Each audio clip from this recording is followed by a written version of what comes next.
Sir వీళ్ళందరికీ time pass లేదు sir. మరి ఆఫర్లు లేవో ఏంటో నాకు తెలీదు. ఉంటే చేసుకోవడం మంచిది. పక్కిళ్ళకి రావటమేంటి సార్ అసలు? సినిమాలు చేసేవాళ్ళు షూటింగ్లకు రావాలి, వెళ్ళాలి. ఇళ్ళకి ఎందుకు వస్తారు? ఇన్స్టాగ్రామ్లో మెసేజ్లకి ఎందుకు వస్తారు? నాకు అర్థం కాదు. అమ్మాయికి ఏం అవసరం సార్? సీతకి నాకు మెసేజ్లు అసలు ఇనిషియేషన్ ఎందుకు తీసుకోవాలి? అమ్మాయి చాట్ మేము ఇద్దరం ఎప్పుడైనా పరిచయమా? ఏ రోజైనా హాయ్ బాయ్ చెప్పుకున్నామా?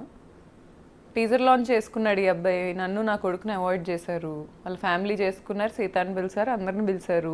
2 రోజులో 4 రోజులో ఉంది. మరి అక్కడ ఎక్కడుందో నాకు తెలీదు. ఆ అమ్మాయి అక్కడి వరకు ఉండాలి. అతను పిలుచుకున్నాడు కాబట్టి అతని వరకు ఉండాలి. లేదా ఒకవేళ హీరోకి వైఫ్ అనే పాయింట్ ఉంటే హాయ్ అండి ఎలా ఉన్నారు, లేకపోతే హాయ్ గౌతమి ఎలా ఉన్నావు అని పలకరిస్తారా? లేకపోతే మీకు రాదు, మీరు వెళ్తున్న పర్సన్ చేయలేడు, ఈవ సెలబ్రిటీ మేనేజరా? నా సింగిల్ క్వశ్చన్ ఇందులో. అండ్ రితు విషయంలో నా సింగిల్ క్వశ్చన్ ఏంటంటే అసలు నా ఫ్లాట్కి రావడానికి అమ్మాయికి రైట్ ఏంటి? రాత్రిపూట అపార్ట్మెంట్కి ఏ అపార్ట్మెంట్కైనా రావచ్చు అని మీరు అంటున్నారు. నా ఫ్లాట్కి వచ్చే హక్కు లేదు. As simple as that. లీగల్గా ఆ అమ్మాయికి నా ఫ్లాట్కి వచ్చే హక్కు లేదు. అన్నిసార్లు రిపీటెడ్గా హస్బెండ్ నన్ను అబాండన్ చేసినప్పుడు ఆ అమ్మాయి అదే పనిగా ఉద్యమంలాగా అబ్బాయి దగ్గరికి వచ్చి ఫిజికల్గా ఉండాల్సిన అవసరం లేదు.